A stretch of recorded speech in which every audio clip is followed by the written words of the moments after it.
Después te quería hacer una pregunta con respecto al concepto del ego. Nosotros, o no sé nosotros, yo lo tengo como incorporado lo que sería el yo. Porque te vi en los videos hablar mucho del ego, pero en los videos no te vi explicarlo o la manera. Si bien le dijiste que no era, o creo que dijiste que era una forma como lo veía Freud, no me acuerdo si.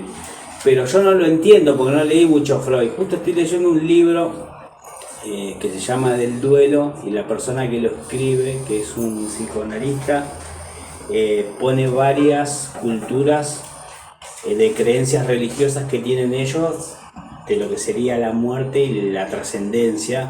Inclusive habla mucho de la reencarnación y eso, pero no toca esa parte del ego y no la entiendo, no entiendo qué sería el ego, qué sería el ego en el punto Claro, de vista es que el tuyo. concepto del ego no pertenece a las religiones o filosofías ancestrales de esa manera. Sí, Por eso estaba hablando de Sigmund Freud en el sentido de cómo él plantea el concepto del ego y cómo lo complementa también Carl Jung y otros filósofos sí, relativamente recientes.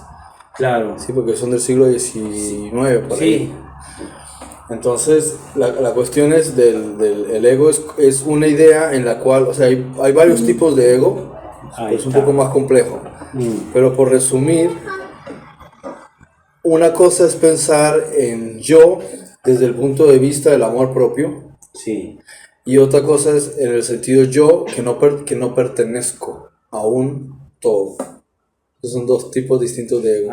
está bien. Cuando yo pienso en el yo, en el sentido de que soy potencial, que soy un ser, que existo y que soy parte de un todo, y que lo que en realidad busco es conocerme a mí mismo, eso es amor propio. Sí, Entonces es un yo que no entra en conflicto con lo demás, sino que simplemente es consciente de que para comprender lo demás tiene que comprenderse a sí mismo, que para amar lo demás tiene que amarse a sí mismo, que para poder ayudar a los demás tiene que cuidarse primero a sí mismo.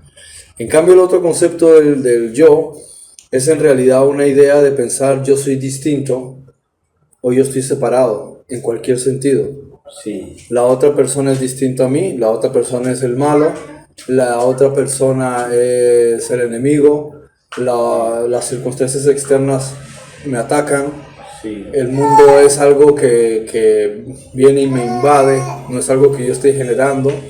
sí, Y también tiene su matiz complementaria donde se hace el tramposo. Y es el ego cuando empieza a decir, vale, no eres diferente a los demás, pero eres culpable. Entonces cuando el ego encuentra, por eso le llaman el Satán, cuando encuentra que estás en el punto en el que quieres conectar tu ego separado del ego que es una parte del todo, sí. en ese trayecto el ego empieza a sabotearte, haciéndote pensar que si quieres no ver lo exterior como enemigo, entonces quién es el enemigo, tú, pero no va a decir que es el ego. Él va a decir que eres tú y tú eres culpable. Entonces empiezas a sentir ahora que tú eres el culpable distinto a los demás y los demás no son culpables. Pero de un modo u otro siempre el ego está jugando el hecho de que él nunca sea el que está ¿cómo se dice? En tela de juicio. Claro. Él nunca está Claro. en el tribunal. Sí, Siempre eres tú o son los demás. Pero Claro. nunca es él, que es el que infunde la creencia de que hay algo que está mal. Y o soy yo o son los demás, pero en cambio la parte coherente que es la del Espíritu Santo te dice que en realidad no hay nada que esté mal, que son conceptos, Sí, simplemente estás en un proceso de aprendizaje y de evolución, sí, de integración y comprensión de que todos somos uno y todos existimos en Dios. claro. Sí, Entonces sí, yo soy independiente en el sentido de que estoy en un proceso de experiencia, pero en realidad también somos una totalidad. Lo mismo ocurre con las células. Analizas una célula y todas ellas tienen sus partes, tienen su centro, tiene su membrana, tiene su formación genética. Sí. Todos ellos tienen el proceso que está haciendo, tiene la parte en la que procesa la energía, el ATP. Claro. Pero después están las otras células que son exactamente iguales, son réplicas, y todos son un conjunto que forma una estructura. Sí, tal cual. De la misma manera, uno, antes de querer que comprender lo demás, lo más obvio e inteligente es conocerse a sí mismo y comprenderse cómo piensas, cómo te sientes, manejar tus emociones, conocer tus emociones y cuál es la fuente de ellas, conocer tu cuerpo, conocer tu energía, conocer todos los parámetros mentales que tienes, analizar tus creencias con las que has crecido desde pequeño, las ideas que tienes, las expectativas, todo ese tipo de cuestiones. Cuando las entiendes, entiendes las de los demás. Claro. Porque somos una réplica uno de otro. Lo que un ego usualmente te dice es, fíjate en lo que los demás hacen, ¿sí? Pensando que lo que están haciendo es distinto a lo que estás haciendo tú, pero es lo mismo. Claro. Es más fácil que te observes a ti a que trates de analizar tu espejo. Sí. Con el espejo estás viendo tu reflejo, pero el original, ¿quién es? Eres tú. Sí. Entonces, ¿qué es más fácil? ¿Analizar arriba y abajo el espejo o analizarte a ti? Porque el espejo solo está haciendo el reflejo de ti mismo. Entonces, es lógico que podemos también analizar el espejo. Claro. Pero no con el juego del ego de considerar que los demás son culpables o son malos, sino simplemente desde el punto de vista observativo. Como cuando observa la naturaleza, no la estás juzgando si es buena o mala, simplemente la analizas. Tal cual. Si así hacemos con el prójimo, entonces no estamos juzgando, simplemente analizamos. Sí. En el momento en que señalamos o juzgamos, entonces Jesús te diría, más bien analízate tú. Claro. Por eso, incluso podemos hacer dos ejercicios, podemos conocernos a nosotros mismos y analizar a los demás para entender el comportamiento humano, Sí. integrando a nosotros mismos. Es decir, yo veo a los demás y también me conozco más a mí mismo. De manera que los dos ejercicios son útiles siempre y cuando no juzgues, porque también a ti mismo te puedes analizar y caer en el juego de estarte condenando a ti mismo y señalando, diciendo es que yo y no llevas a ningún lado. El ego quiere que estés en ese juego para que con el tire y afloje jamás te centres en él, que es la fuente del problema.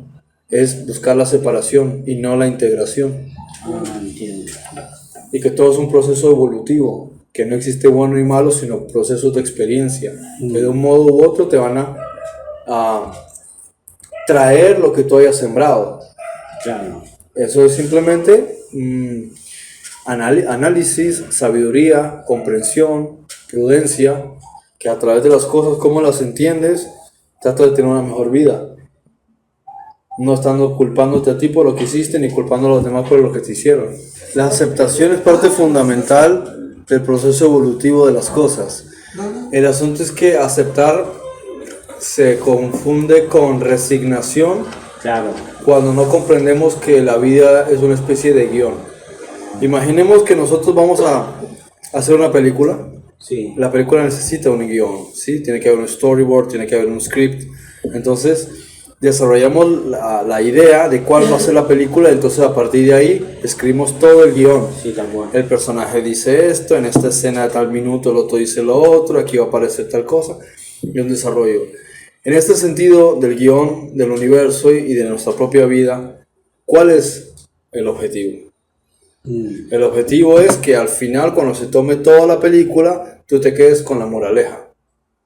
Claro. ¿Sí? La moraleja es lo que es la conciencia. Sí. Entonces, no importa si aquí aparece al principio de la película un tipo que asesina a tu padre, entonces viene este y se venga, al final se da cuenta que la venganza no lleva a nada, se conoce a fulanita, se enamora y cambia, tiene unos hijos, ¿no?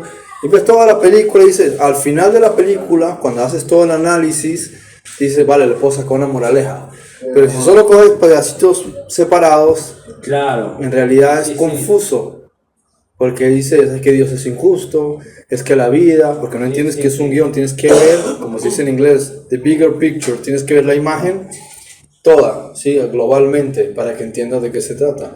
Y a veces incluso cuando miras un guión, no necesariamente le sacas todo, porque tienes que ver la segunda parte de la película, Claro. y la tercera, y la cuarta. Por eso es necesario las diferentes vías, porque cuando tienes el contexto, te das cuenta que al final de todo, empezaste siendo un aspecto del ego y terminaste siendo una parte integral del Espíritu Santo. Claro. Pero para eso tiene que haber diferentes. En consecuencia, juzgar esto, aquí al final es confuso, no llegas a ningún lado. Lo mejor es comprender que todos son diferentes películas dentro de una serie. Igual que vemos una serie de una telenovela, una serie de Netflix, Cuando termina todo, te quedas con el desenlace, pero al principio no le sacas, es confuso. Claro. Por eso digo, aceptar en el sentido de que esto tiene una razón de ser. Eso es aceptar. Pero si no entiendes que hay una película, sino que parece que todo es aleatorio, aceptar es como resignarte a que es así. En realidad no te va a ayudar mucho.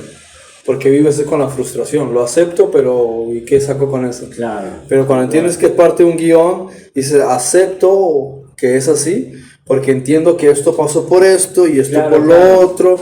Todo todo está directamente enlazado.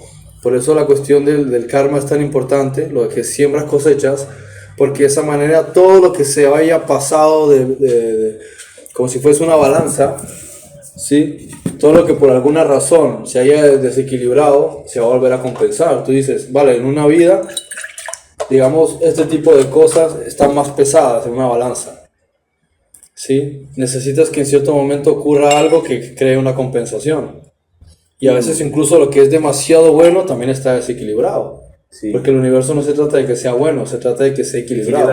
Porque es una película. Sí, tal cual. Las películas no se trata de que sean buenas, porque cualquier película que sea súper buena es aburridísima. Te imaginas, te empieza la película, estás en un paraíso, y es paz, y tranquilidad, y todos nos queremos y nos damos abrazos. ¿Quién va a estar viendo esa película 40 minutos? Nadie. Sí. ¿Dónde está la acción, las balas, la sangre? No, qué aburrimiento. Pero también a veces pasa que cuando termina la película, si gana el malo,